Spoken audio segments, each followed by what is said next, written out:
Hey you guys, I'm Syerena. So I'm a seven-figure Airbnb earner. Just want to give you a little bit of background about me before we get into what the topics of the course are going to be. All right, so I started my real estate investing career in 2017, but I started with short-term rentals specifically in 2018. And as soon as I got started by purchasing my first property, house hacking, renting out the rooms, and I actually began to turn a few of those rooms into short-term rentals and listing them on Airbnb.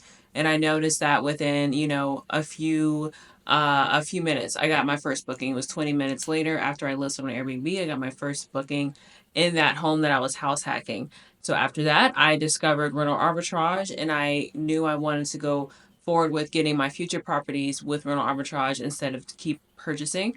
So I got my first rental arbitrage in 2018, and then within 4 years, I was able to, get up to 12.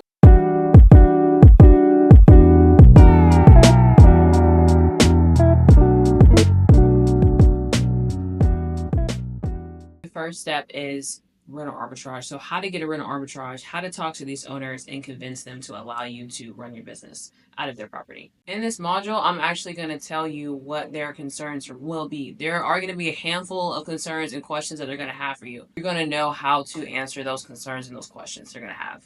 There are also some red flags with owners. You don't want to work with every single landlord just because they say yes. I'm going to tell you what those red flags are going to be. So, who to actually avoid doing business with. This is like a business, so you have to treat it like that, and you don't work with everyone. There are red flags you want to look out for landlords.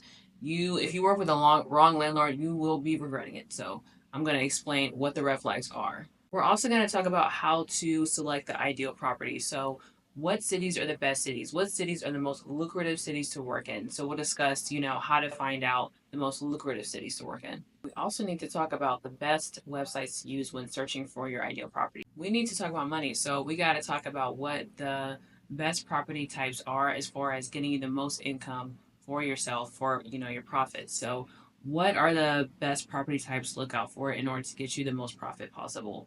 We're going to also talk about being realistic with what your profit should be. So I think there should be a minimum amount of profit that you make per property. So we're going to be discussing that as well. We'll talk about the benefits of getting a home, like a single family home, versus the benefits of getting an apartment and what is best for you. So let's discuss like what option you should go with, a single family home or an apartment. We'll discuss a breakdown of your upfront investment. So we'll discuss what your upfront investment is going to look like.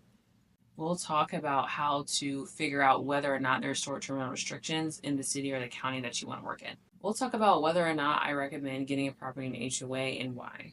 We'll discuss what you should do if short-term rentals are banned in your city or county. So, how do we, make sure that we'll still be able to be successful if that were to happen? So, I'll discuss like a backup plan on what I recommend doing to ensure that you're going to be good in case short-term rental restrictions do prevent you from being able to run the, short-term rental as an Airbnb. We'll discuss how to meet guest expectations. So how to pick the property that will satisfy the guests, because not all property types are going to satisfy the guests and make them happy. So we'll discuss that as well. We'll discuss how to, strategize your campaign with reaching out to these owners. So I recommend texting them once you find the properties that you like, texting the owner. So we'll discuss how to get the owner's phone number, and then the script that I recommend texting the owner with your proposal. And I want to let you know how to automate texting, how to automate, finding properties on websites that are listed by the owner, because you don't want to view properties that are listed by management company or realtors. So how to kind of make sure that you are only looking at the properties that are listed by the owner, and how to automate that, how to automate texting them as well. Instead of you spending hours and hours a day looking through, listings, and then hours and hours a day manually texting owners, that can be automated. You can also automate how to get their number instead of manually searching for each owner's number.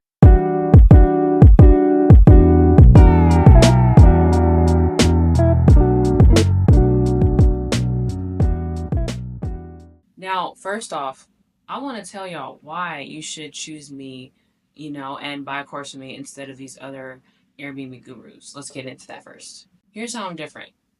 Who is going to tell you the problems? That is a problem that no one discusses, the problems that you're going to experience when you're starting your Airbnb business. There are a million problems that you're going to have to deal with, and then you need to know the solutions. And it would be really helpful if you knew what the problems were and the solutions to the problem before you even experienced it. What typical courses are going to contain is how to. So, how to accomplish this goal, like how to get this started. They don't tell you all the problems you're going to go through and then how to solve the problems and what the solutions to the problems are. That's how I stand out. So I'm gonna be completely real with y'all. And I'm also not gonna leave anything out. So I'm gonna be upfront and tell y'all every single detail that y'all need to know to start your business and also what the problems are gonna be. Well, thanks for watching this video, and I hope I'm able to help you if you do move forward with purchasing this course. I have so much to share with you guys, so stay tuned.